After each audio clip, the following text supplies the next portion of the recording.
Well, it's the day after Christmas. I hope you guys had a fantastic Christmas. Hope you guys got a lot of gifts and everything was really jolly. You know what I got for Christmas? Fucking COVID-19. Regrettably, still better than getting For Honor on Christmas Day. So, I record all of this way before Christmas, so if I sound a lot sicker than this, that's why. Anyways, enjoy the video. For Honor is an old-ass game. Like, super old. Plenty of games in today's state strive for these 10-year-long planned content drops, but can barely make it to the 4 years.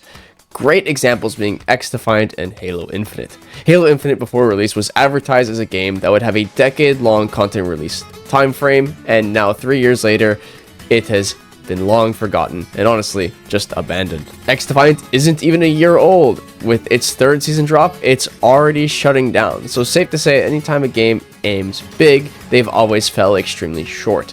For Honor released all the way back in 2017 to an extremely mixed review, and no plan to ever last this long.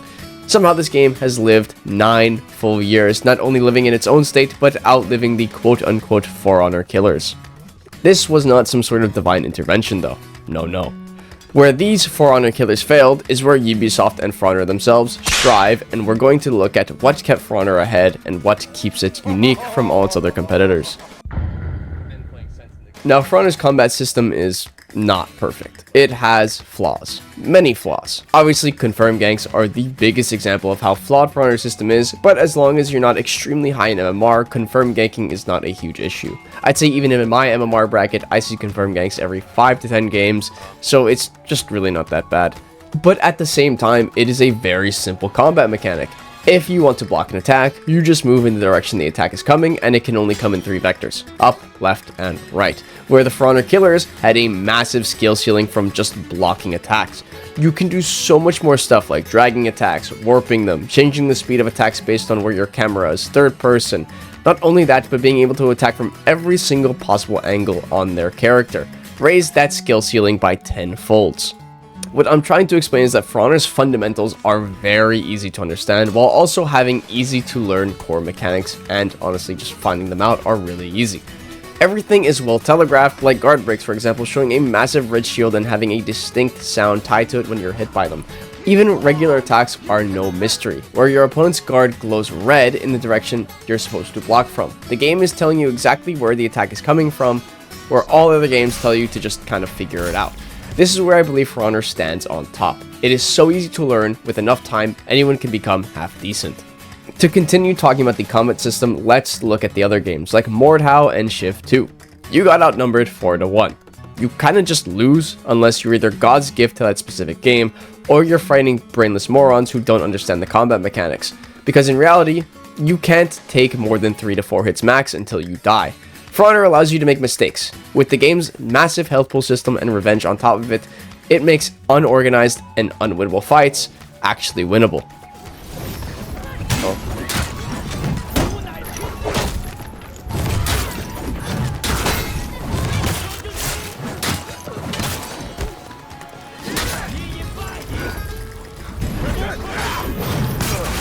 I'm so fucking good at this game, man! Oh my god! For Honor's secondary objective as a video game is to look good, and with the 9 years of updates this game has had, it has also brought some of the best customization I've seen in any video game. Having good customization in a game is crucial because you really want your character or characters to feel like your creations. And I can say this for a lot of people where they get on solely just to change up their character's fashion. They want their characters to be unique to them as possible. There is a large amount of diversity on normally every hero where you can make them into literally anything. Let's take Warden for a quick example. I can turn to a massive tank with massive shoulders and a burly chest piece and really just fill him up with metal, or it can make him more realistic with leather arms, chests, headpieces, the whole shebang. Ornaments tie in a perfect spot as well. Ornaments on heroes that have them on their head are also just the cream of the crop, where it just makes their fashion look even better. Take Raider for example. Without an ornament on, it can make him look kind of awkward, but put some horns on him and there you go. That's good fashion. Then you gotta go look at effects and masks, you know, that whole shebang. This just adds yet another layer on top of everything. My favorite effect in the game by far is Sulfuric Sparks. It's a very grind heavy one where obviously you need to rip 60, but that grind is so worth it to look that good. Not to mention, everything I pointed out is free to earn. Not a single piece of customization in this game is tied to any paywall.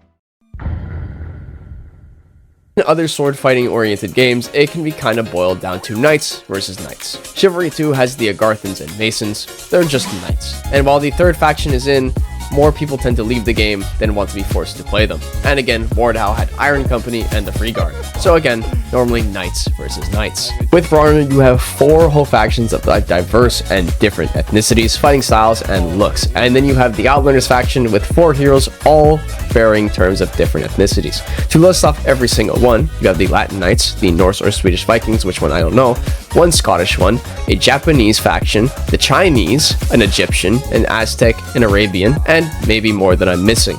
The point I'm trying to make is that I can say this confidently, not a single game of Dominion I've ever played was solely 8 heroes of the same faction, which keeps the game unique.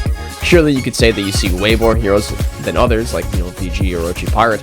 Meta plagues every game, and that's just kind of life. When there's good options, people that tend to want to abuse the best options will always flock to them. In my honest opinion, I think I saved the biggest and best part for last because I genuinely feel like this is the sole thing that keeps For Honor way over its competitors and keeps its player base happy. While yes, other games have dismemberment or limb chopping, they pale in comparison to the 99% of the executions in this game. And before I continue, I'm talking about the unique ones, not universals. While some of the universals are great, a handful of them are absolutely fucking awful. But there is no better feeling in this game than not only pushing someone's shit in and then hitting the sickest cutscene, not only using the effect you put on, having fantastic sound design, choreography, and animations. It is honestly a genuine surprise how the people behind the For Honor executions have not been arrested or locked up in a crazy house due to being so clinically insane that they thought about things like this. Like, imagine walking to a boardroom with a bunch of guys and you overhear their conversation like this. Yeah, okay, put this guy's head in a live bear trap and then watch it snap on him. Okay, but better yet, have him spin his neck around a whole 180 degrees just for the fun of it. Or how about stick this guy's head to the end of this guy's weapon and then spin his head a whole 360 degrees clean off his fucking shoulders. Like, it's crazy that they think about stuff like this and not, like, have nightmares. The best part is, while I myself feel like I've been desensitized to gore throughout the years, some of the executions in this game still make me wince. Valkyrie is a perfect example because of this one. The combo of the sound design, the animation, and even the Warden just shaking his head like no, it's just the whole twist in the neck thing makes me feel so icky. Every hero has a wide array of executions that make you just go fuck yeah, when you normally watch them happen. And that's exactly what you want your players to be saying when they're playing with the content you give them.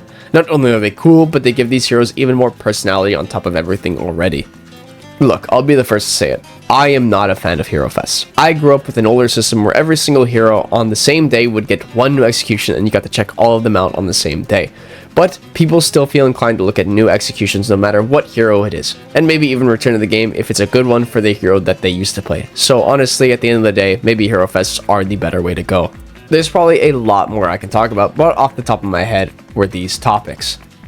Let me know down in the comments what you came to appreciate in For Honor and what things you'd like to see implemented. As always, I love you guys, and I hope you guys have a great day. Stay safe.